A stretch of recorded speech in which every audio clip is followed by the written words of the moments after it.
Hello दोस्तों, तो कैसे हैं आप सब। स्वागत है मेरे हिंदी शॉर्ट हैंड डिक्टेशन में 150 शब्द प्रति मिनट के स्पीड से। स्टार्ट। महोदय, मैं दिल्ली के संबंध में भी कुछ कहना चाहता हूँ।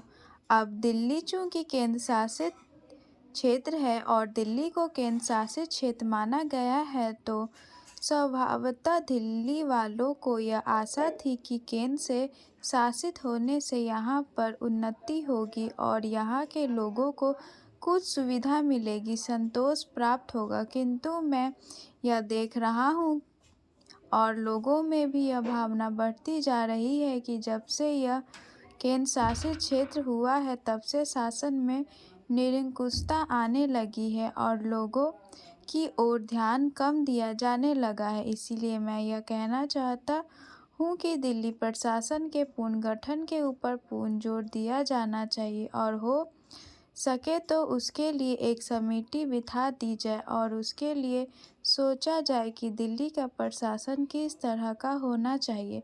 मैं चाहता हूँ कि दिल्ली के प्रशासन के संबंध में आप विचार करें। भ्रष्टाचार के संबंध में यहाँ बहुत कुछ कहा गया है, मैं पुनः उसको दोहराना नहीं चाहता, किंतु इतना अवश्य कहना चाहता हूँ कि आज देश में जनता का जो नैतिक स्तर है वह दिन प्रतिदिन गिरता जा रहा है। सरकार को यह सोचना होगा कि उनका वह नैतिक स्तर किस प्रकार उठाया जाए और किस तरह से लोगों की भावनाएं बदली जाए, किस तरह से लोगों में अनुशासन रह सके, इसके लिए सोचना अत्यंत आवश्यक है। हम जब भ्रष्टाचार की बात कहते हैं तब यह तो सभी मानते हैं कि भ्रष्टाचार है और इसमें कोई दो राय नहीं है कि भ्रष्टाचार मौजूद है।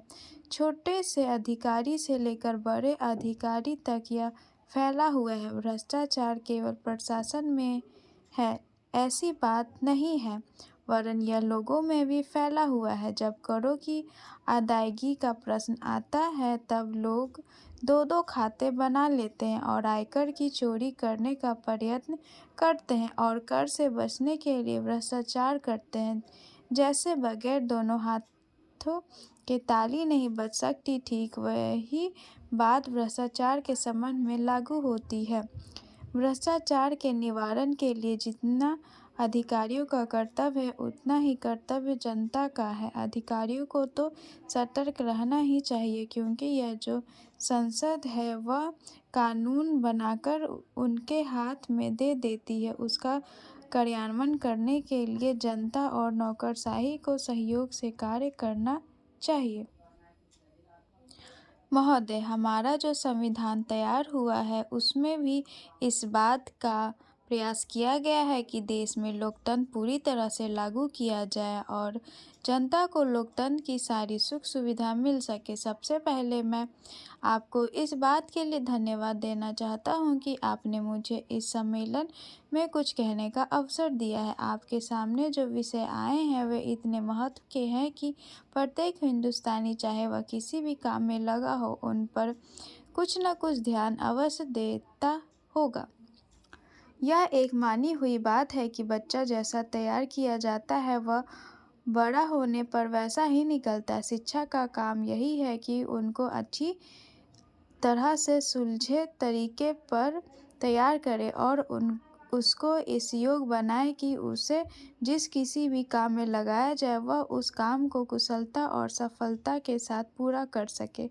हमारे देश में जो शिक्षा पद्धति अभी तक जारी है वह नई नहीं है, बल्कि यदि मैं यह कहूँ कि वह 125 वर्ष पुरानी है तो गलत नहीं होगा।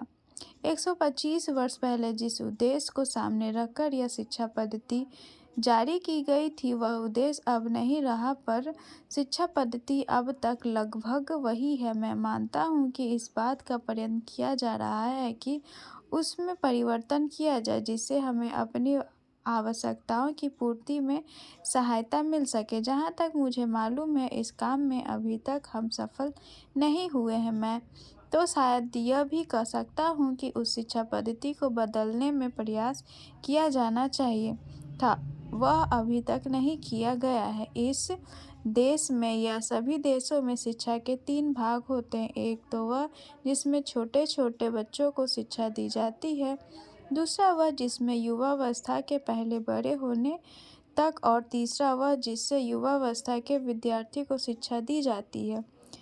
इन तीनों भागों की शिक्षा पद्धति अलग-अलग है, परंतु एक दूसरे से मिलती-जुलती होती है और एक दूसरे में जाने में कोई कठिनाई नहीं होनी चाहिए। इसीलिए यदि हम अपने देश की शिक्षा में सुधार चाहते हैं तो सबसे अधिक आवश्यक यह है कि सर्वप्रथम प्राथमिक शिक्षा में, उसके बाद माध्यमिक शिक्षा और फिर विश्वविद्यालय शिक्षा में सुधार किया जाना चाहिए। स्टॉप। तो ये डिक्टेशन आप सबको कैसी लगी मुझे कमेंट में ज़रूर बताएं और लाइक सब्सक्राइब करना बिल्कुल भी ना भूलें। धन्यवाद।